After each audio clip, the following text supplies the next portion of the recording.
Okay, sabi ni L.A. Dab, what can be done pag hinaharas na po ako ng dahil sa delete ng hulog sa 5-6 na sa kanila pang ATM nang gusto kuhanin ng appliances namin nakapagbigay ng free time sa guarantor, chinichismis pa lang na doon. Ang dami mong pwedeng gawin.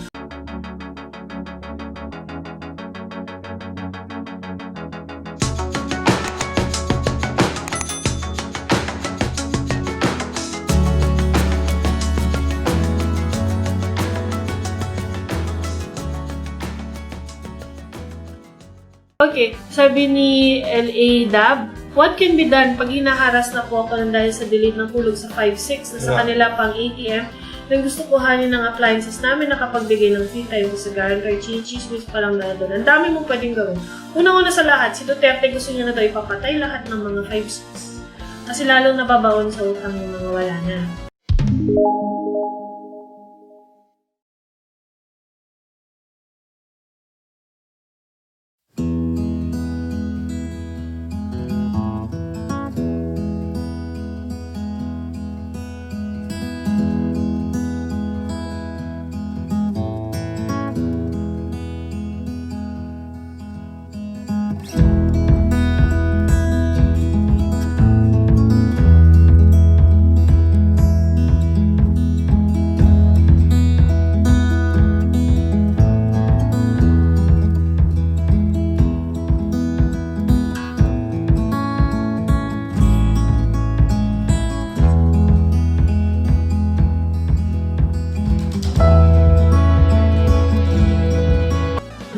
Basahin niyo yun, I think January sinabi niya.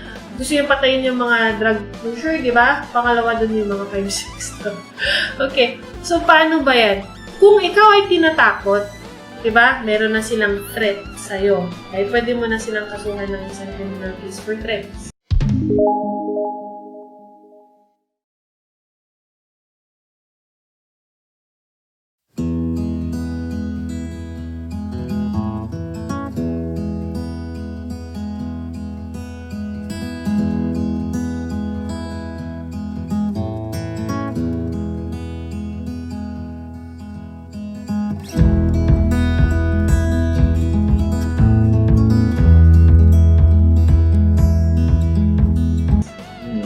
Okay?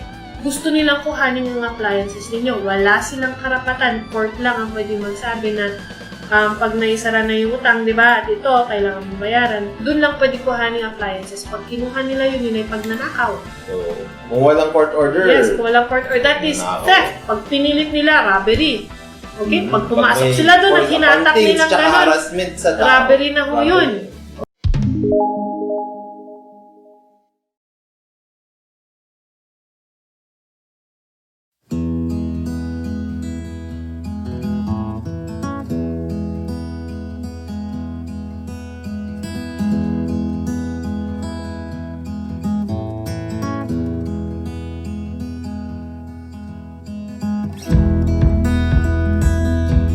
Okay?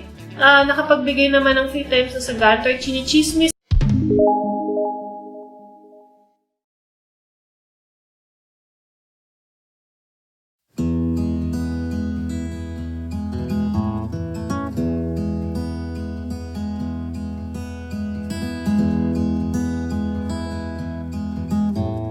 Kung ito naman po ay nasa social media, ito po ay cyber libel.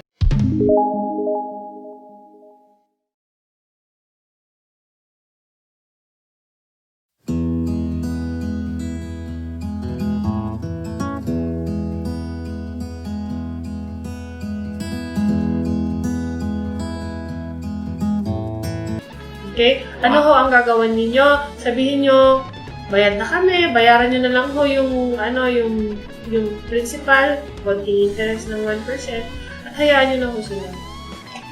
Kung sila ho nananakot, mablatter nyo na ho yun. Matatakot ho yun na lang pag pinablatter nyo.